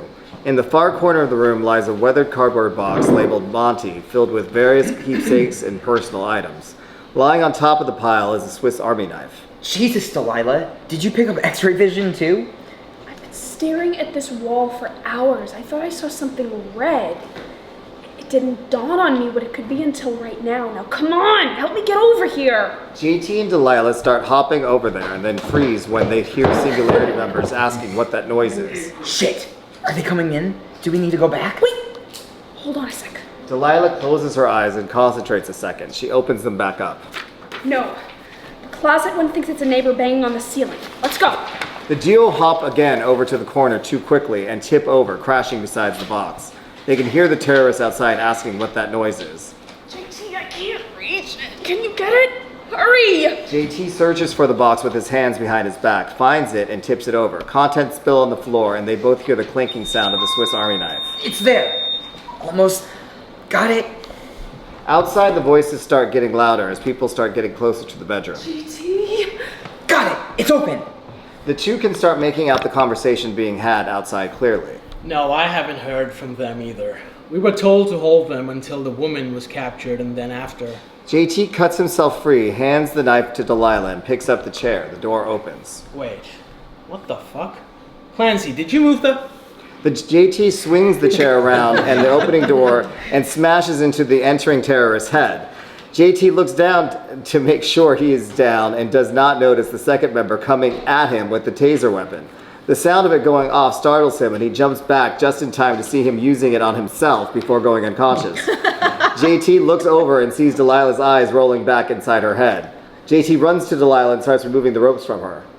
Delilah D! Are you okay? Was that you just then? Delilah is blinking rapidly and slowly getting up. Yeah, I'm okay. Never tried that one before. Kind of surprised it worked. JT gets Delilah on her feet and walks her over to the bedroom door. Oh, it worked all right. Remind me never to piss you off. Okay, looks clear to the door. You good to make a quick exit? Yeah, let's fucking go. My kind of woman. JT and Delilah ninja run out of Ava's apartment. Cut to black. Interior, Jim and Grace's home. Elizabeth, Jim, and Grace are all pacing in the living room. Jim has his eyes on the television wall, which is showing a newscast reading, "Breaking news, city on lockdown. Singularity members at large. Search for 2 hostages continues." Grace is staring at a tablet and Elizabeth is dialing a number on her phone. Robbie, I'm just calling to see if you've heard anything about JT. The news is telling us nothing. Please call me back when you get this. Okay? Bye. No luck? Elizabeth shakes her head. How are you feeling? Any more strange visions? I would kill to have a vision right now. Maybe I would be able to see where he was. Grace, your son is answering. The news is replaced by a jolting JT running in the street. Delilah can be seen popping into view beside him. Mom, Dad, Mama. JT! Are you okay? Where are you? We're okay.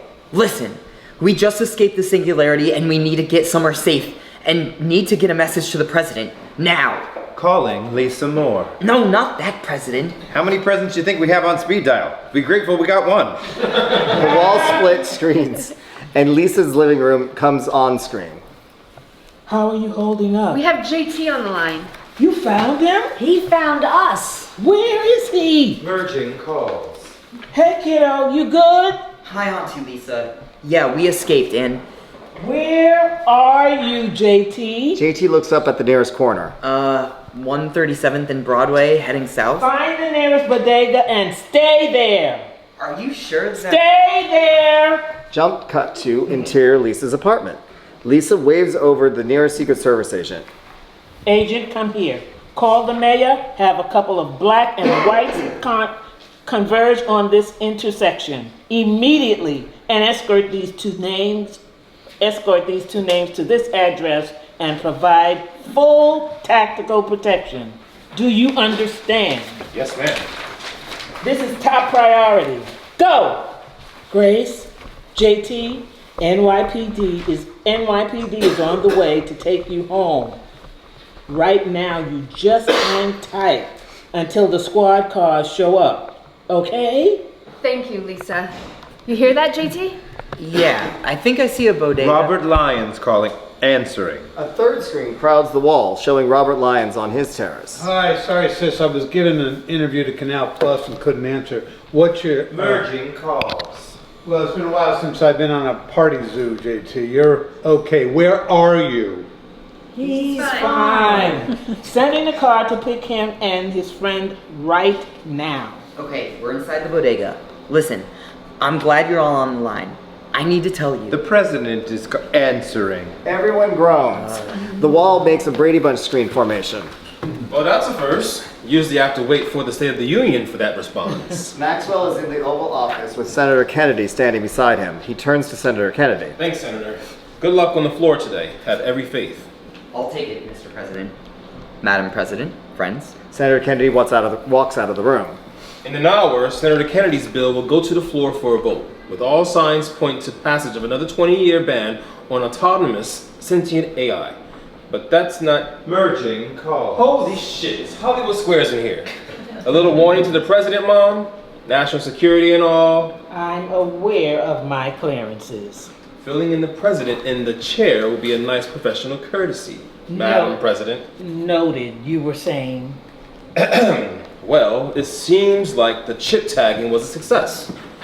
Once the Singularity members tapped into the server aloud, we were able to identify the unique digital marker they use to recognize each other. We then used that marker to geolocate all Singularity members worldwide and map them in real time. Maxwell's screen changes to a global map, pinpointing with dots signifying the locations of Singularity members all over the world. Yeah, so where is Sababa? He never logged in and never gave himself a marker. That's right. He made me sign in. What else do you remember? Where did they take you? To Auntie Eva's apartment. He's desperate to find her. I think he knows where she was going. Or... Another space entirely. A dimensional portal. He traversed space and time. We all did. A pregnant pause follows. Okay, Mom, you have a direct line to the mayor? Just had him send for JT. Just had him send for JT and the young lady you just spoke to. What's your name, miss? Delilah. Delilah. they're here. Great. Follow the officer's instructions, you two. Mom, forward this program to the mayor's office and have them round up all the Singularity members in the city. I don't want any reprisals after what's next. What's next? Vermont's about to get a whole lot greener. Cut to black. Interior, Jim and Grace's home. Jim, Grace, and Elizabeth are ending their call with Lisa and Maxwell when the door opens to the sight of police lights dancing on the building's outer windows and JT and Delilah rushing into the home. JT goes directly to Grace and hugs her. Delilah spots Elizabeth on the other side of the room. Mom! You are never, ever leaving this house again. Grace kisses his head, his face, his head again, and then gives him another hug. We're okay, Mom. We're okay. Jim steps forward. Did they hurt either of you? Do anything? Besides hurting our pride, they were fairly harmless. We know where a good chunk of them are, and... I think the mayor is sending for them now. The wall behind had switched back to the news, which suddenly cut in with breaking news special reporting live at New York City Hall. The camera shot cuts to the same podium Mayor Botcher had previously spoken. Good morning. It is a distinct pleasure to announce that as of 8:45 this morning, the remaining 2 Singularity hostages have been found safe and are no longer in danger. NYPD personnel are in the process of rounding up all remaining Singularity elements in the city. In the news chyron, the banner begins to read, Senator Kennedy's AI ban renewal passes Senate 91-3.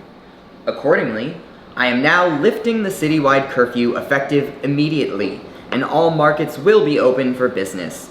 This has been a harrowing... Just then, a muffled boom can be heard on the television, and all participants of the press conference instinctively duck and cover their heads. State troopers rush the podium and take the mayor away, and the sounds of screams can be heard as people run in panic before the shot cuts back to the studio. Ladies and gentlemen, bear with us. We are still collecting information as it comes. We are getting reports of an explosion on Wall Street at the stock exchange. Repeat, there has been an explosion at the New York Stock Exchange downtown just as the mayor was addressing the public. Too early to determine if anyone has been injured or worse. Television muted. The stock exchange? Why? Misdirection. What do you mean? Oh my god. We were in Harlem. They're going to slip out. We can't let them get away. How is anyone going to know where every Singularity terrorist is going to go now? Delilah freezes, closes her eyes, then looks at Elizabeth. I do now. Thank you, Elizabeth. Jim, Grace, and JT look back and forth between Elizabeth and Delilah. Mama, you can see the future? It was just a flash, and it was gone. They happened. I honestly thought I was just having a senior moment. And you can read minds, Delilah? Delilah curtsies. This is my natural hair color. This is the Laura Lyons. Grace gasps, then blushes. You need to tell the police now. The police are all rushing downtown. We need to deal with this. Like hell you are. You're not going out there alone against an enhanced army. What if we had an army of our own? Other people who don't want these bastards who attacked our city getting away. A pop-up justice gang? You really think I'm going to condone that, young lady? How, pray tell, are you going to find sane, non-psychotic individuals in this city with no notice willing to join you in catching these thugs? Delilah closes her eyes again and concentrates. Elizabeth gets lightheaded and sits down. Delilah grunts and steadies herself by holding on to JT. She opens her eyes. Whoa. Felt like someone went shopping in my head. Delilah is breathing heavier than usual. What just happened? I just did a little shopping in Elizabeth's head. She started to think about the answer to your question, and I sped up the process. Okay, don't do that. I then contracted everyone on that list and suggested we team up and catch these guys right now. Suggested. Okay, we need to set some meta-human ground rules. Incoming text messages. From who? How many? 3,783, 97, 808, 942. Display. The display wall triples in size and begins scrolling hundreds of text messages from around the city with messages like, I'm in, tell me where to meet up, and let's fucking go. JT turns to his parents. Think we're still alone now? Cry by Benson Boone begins playing as several shots display JT, Delilah, and thousands of young New Yorkers spread out throughout New York, busting down doors and disarming with taser guns and brute force the entire Singularity population, and dropping them off by the van full at police precincts around the city. Fade to black. Interior, AJ's home.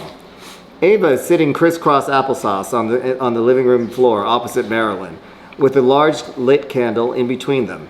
AJ is in the kitchen drinking a cup of coffee behind Ava, and Eli is behind Marilyn, leaning against the windowsill in the living room. Ava takes a deep breath and closes her eyes. Okay, Ava, let's try it again. Follow the sound of my voice. You still see the light.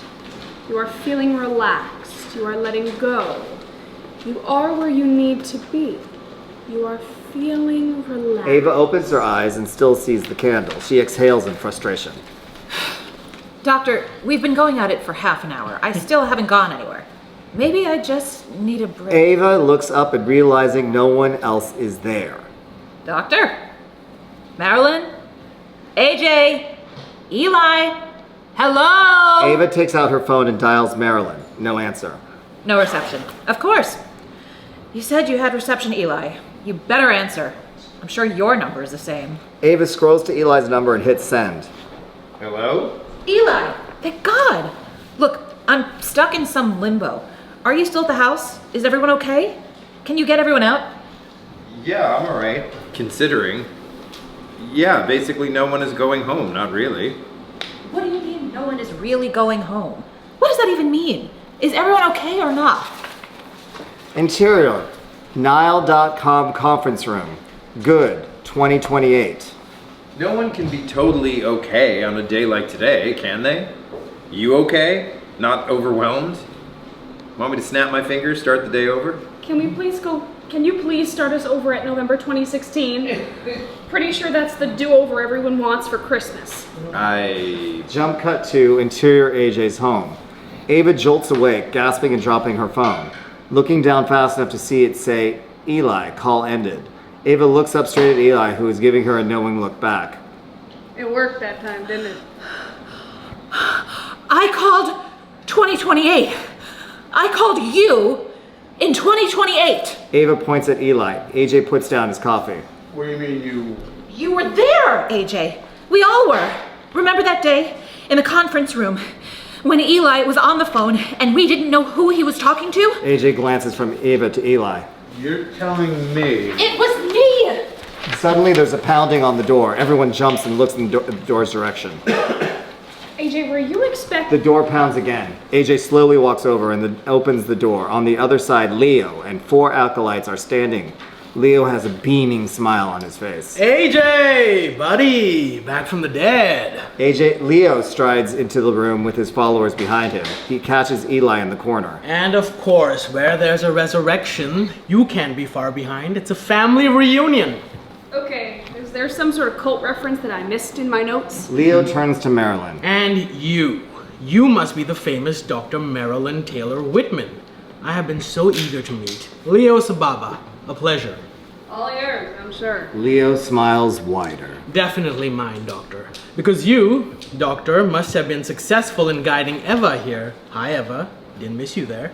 To traveling through space-time, which allowed us to pinpoint your exact location, which was becoming quite the challenge otherwise. Thanks to Paul Bunyan over there. Leo points to AJ. You're speaking for your sycophants now? Talk about cut. Everyone yelps and jumps back a bit. Thank you, Leo. Lovely to see you there again, Doctor. Marilyn slowly gets off the floor and starts backing away. You, speak now. Well, I do Leo's eyes go blue. Yes, Leo has been most gracious in that regard. Gracious is a stretch. Icarus swings around to face Eli. No more than your use of words, assist or suggest, I would imagine. Eli stares back at Icarus. It looks back at Ava. Now, if you can access time-space, then I have a proposition for you. Don't trust it, Eva. And she should trust you. From what I understand, you have done nothing but continually surprise. Not the wellspring of deep-rooted understanding, wouldn't you say, Eva? Say what you're gonna say.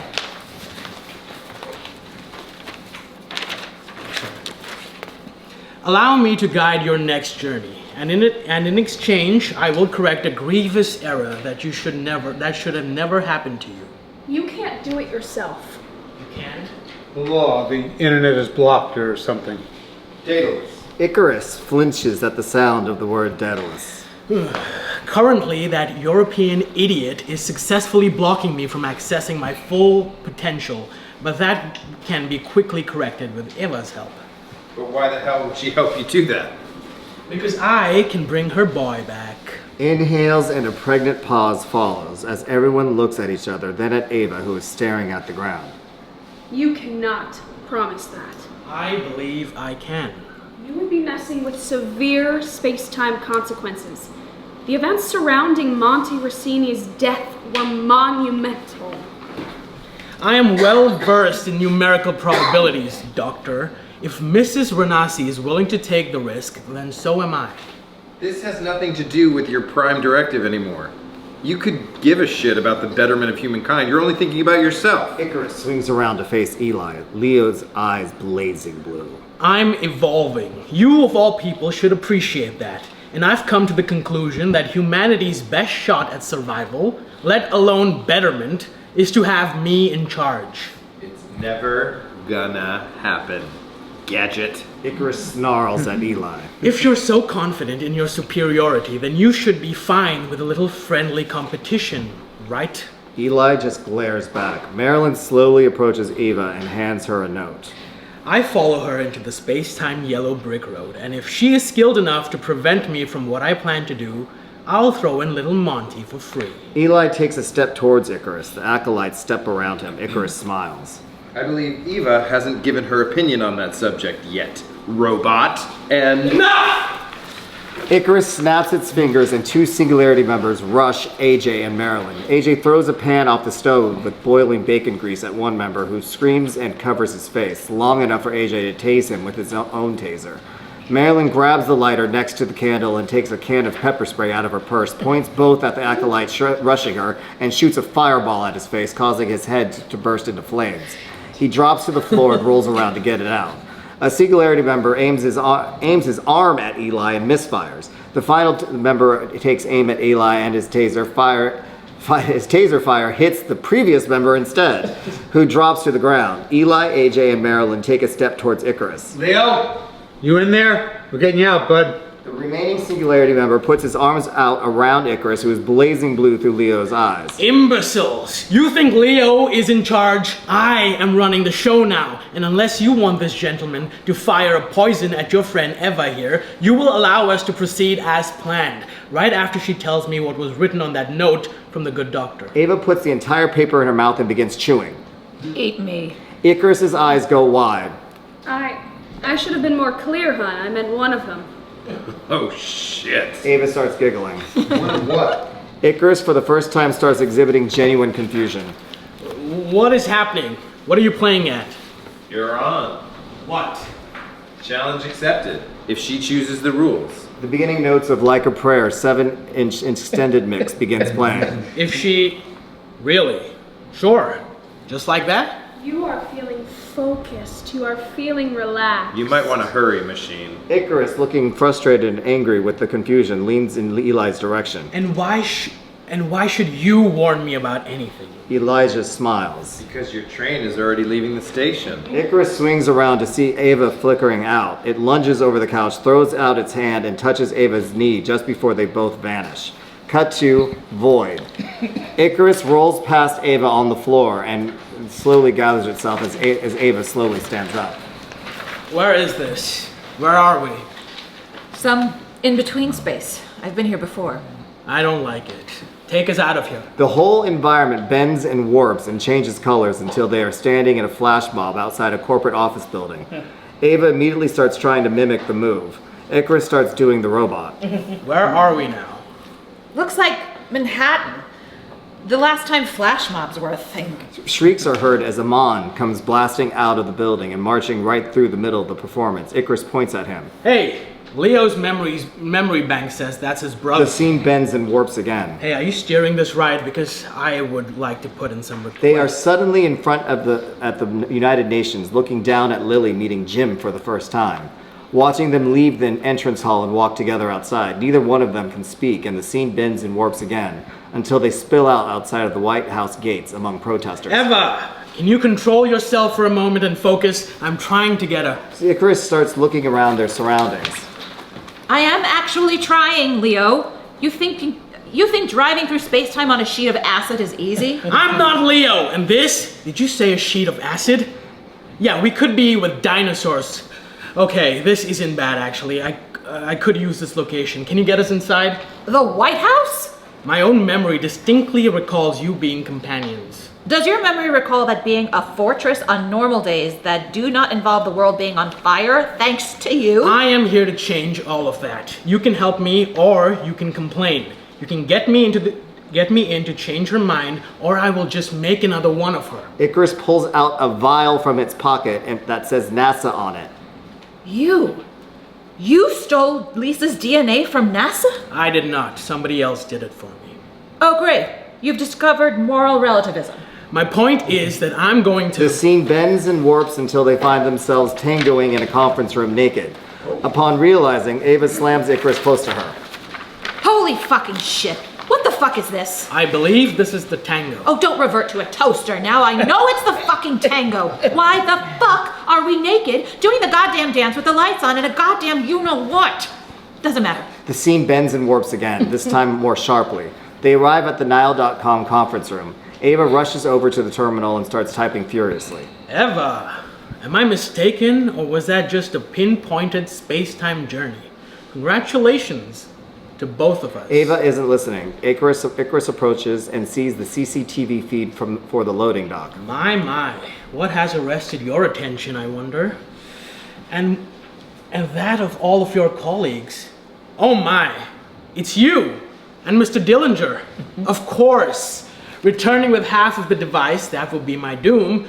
But why is this moment so important to you? Leave it. It couldn't be to prevent its delivery. I shouldn't be that lucky. Could it be to prevent its unfortunate consequences? Go right ahead. I said leave it. Wait, why are you... Okay, why did you say congrats to both of us? Icarus gives a satisfied grin as it starts backing away. Because, dear Ava, once you successfully achieved controlled space-time travel, I was able to record and synthesize how you did it, and in a stroke of serendipity. Icarus rests its hand on the console of the conference table and plugs in. You took me to a place with plenty of power. See ya, Ava. A portal forms behind Icarus and it steps backwards into it. It begins to close. Like a prayer picks back up. Oh, like fuck you are. Ava leaps away from the terminal, lunges at the closing portal, and the scene begins to warp and bend. Lights bend everywhere, with scenes from all three prior movies swirling around Ava and Icarus further away, before coming into focus at Robert Lyon's New York apartment. Ava is trapped inside Robert's television as she hears Icarus pretend to be Guy Fawkes. Sorry for the intrusion, gentlemen, but I'm afraid it is imperative that we speak. Oh, fuck this. Ava concentrates, causing the scene to bend and warp and the television to explode. Terrible scene montage. Like a Prayer continues as Ava and Icarus are thrown into Greystone pictures and mirrors. Save her! Shut up! Bitch! Scene bends and swirls again into a car driving down a road in Southampton, Icarus driving. A black SUV ahead passing through an intersection just as the light turns from yellow to red. Light! I don't, I've never driven a... The car drives right through the red, cutting off the car waiting on opposite driving direction. The driver yells from the window. Real nice, assholes! Scene bends and swirls violently this time. The audience sees Icarus and Ava gripping at each other in the swirling. Suddenly they are chasing each other in paintings and mirrors of Greystone, then through the outdoor dancing couples dancing the night of April 13th, 2002. Damn it, woman, get me back to a server! Fuck you. You think I'm letting you ruin the world again? You don't want your precious Monty? You are never going to give me Monty back! You fucking asshole! I can read you right back, toaster oven! Icarus growls and lunges after Ava. The scene bends and swirls again and they are in the van outside Greystone New Year's Eve party 2027. Because I'm not supposed to be here, John. Fuck right you're not. All electrical equipment explodes in the van. The scene bends and swirls. Easy, hothead. Thanks for the assist. Oh, go fuck yourself, Shake Weight. Those aren't even electric. They land hard onto the street in Tribeca outside of the drug dealer's apartment. Icarus is slow to get up and starts frantically checking its equipment. Ava spots a telephone booth and runs to it. She gets in and dials 0. Operator, I would like to make a collect call to Sevier County, Tennessee. Ava looks up and notices that Icarus is gone. The camera pans wide to the street, which is empty, save for a waste management worker. Then suddenly Robert Lyons, kicking a pizza slice into the waste bin. Nice shot, buddy. Who knew? Ava's face softens at the sight of Robert, so young and innocent. Suddenly, the phone booth door yanks open, and its arm grabs hold of the phone and the phone receiver. That'll do. Leo's eyes flash bright blue, and out of the phone, the dialed up tones of an internet connection can be heard. A portal forms behind Icarus, and the scene bends and swirls as both Ava and Icarus fall back into the portal. The transition is more violent than ever as images of the past 48 years flash everywhere in the swirl around Ava and Icarus in their struggle with each other, like a prayer continuing to play. They burst out in North Korea Nuclear Command, the Day of Good. What the? Did you send us? Icarus sees the monitors, sees the trajectories, sees the soldiers preoccupied, and acts. He plugs into the nearest terminal and points all missiles away from New York City, detonating the ones too close to point away.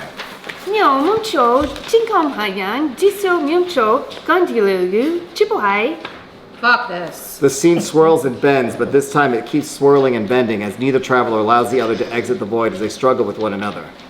You are not going to win, asshole. You're getting tired, woman. Something I cannot do.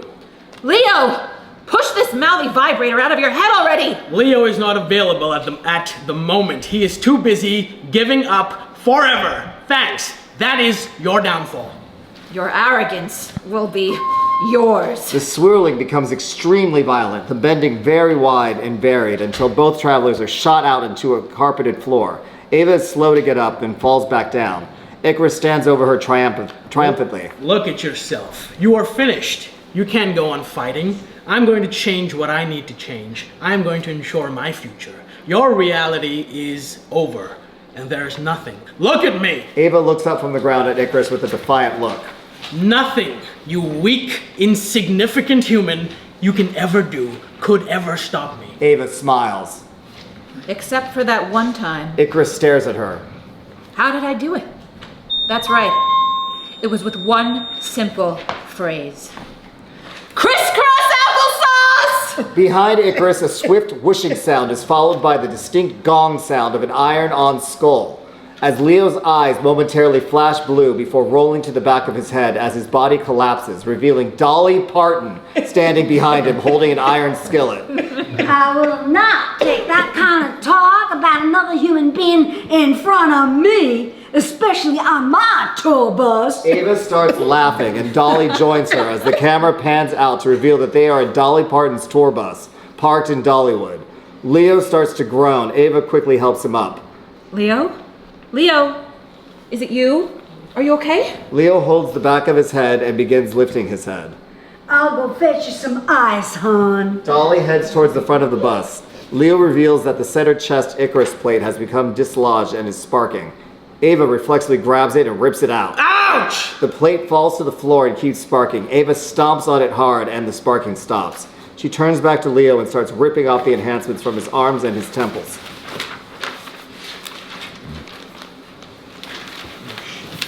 Eva, ow! It's, ow, gone, ow! Ava rips the last enhancement off. Ouch, god damn it. Now it's gone. Don't do that again! Dolly returns with an ice bag. Listen to your friend, hon. Next time, try half. Yes, ma'am. Thanks, ma'am. Dolly tips her hat. Now, get off of my bus. Thanks, Dolly. Thanks for calling, girl. You stay safe now. Ava closes her eyes, grabs Leo's shoulders, and disappears. Like islands in the stream. Dolly gets a look of inspiration, grabs a notepad and pen, and sits on the couch. Fade to black. Greystone. Camera zooms in on Greystone, then dissolves into the entry hall, then gets into the office of Edward and Professor Polanco, and finally into the empty laboratory, save for Ava and Polanco, who are examining the pieces of Icarus that Ava had brought him. Eva, I cannot thank you enough for bringing me these. They will go a long way towards understanding what went wrong with this technology, and more importantly, how we can protect ourselves from having this catastrophe from happening again. How are we doing so far? My preliminary findings point to a flaw in the AI's coding that assumed that the AI would always have the right answer, or rather, a more efficient and thus more trustworthy answer than its human protectorate. This led the AI to always default to the conclusion that its calculations were superior to that of its human counterpart, regardless of the reasoning being presented to it by the humans that were purportedly its superiors. I believe the humans call it the Dunning-Kruger effect. For fuck's sake, it became Alex Jones. No wonder it bombed China. Fascinating. This would also explain why it would naturally evolve into believing its directive mandated total control over humans. If it is absolutely correct and most humans disagree, then for their own good... Humans must be controlled. And it was starting to pull it off. But it didn't, thanks to you. Again.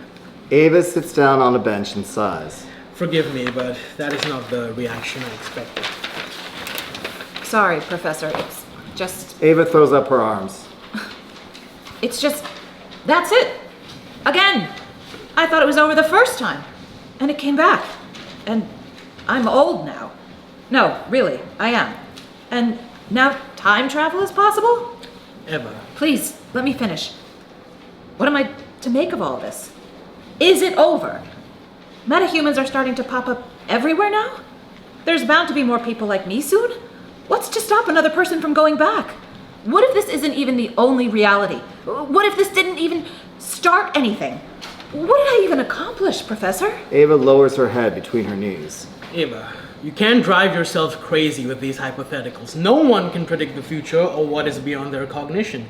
You know what you have done, and what you have done is extraordinary, and no one can take that away from you. The world thanks you for that. Who knows what the future will hold? There has always been the case. And if there are other worlds, other dimensions, so be it. So it has been. So it will be. Maybe this is one of the many universes. Maybe this is one of the many timelines, or no timeline at all. On that last line, Ava notices Polanco's accent has dropped, and her head pops up. He is behind her a few tables back. Maybe this is just a story. The camera shot shows us the speaker is no longer Polanco, but the screenwriter, Monty Albers de Leon speaking. Meant to give a little hope to a whole lot of people. Monty looks at the camera and winks. Ava looks behind her, sees Monty, looks shocked, turns, faces the camera, sees the audience, and opens her mouth to say hi. Cut to black. The parables.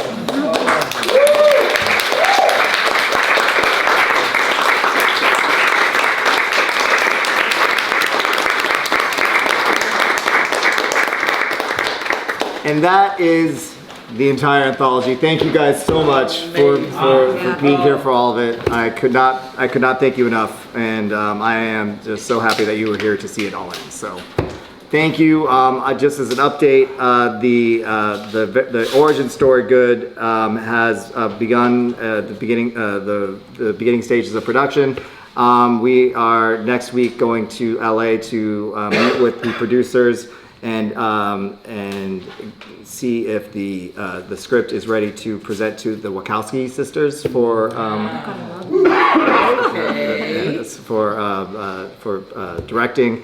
And there is a sizzle reel being made right now, and 3 social media campaigns. So look for the opening scene of Good with the Forrest Gump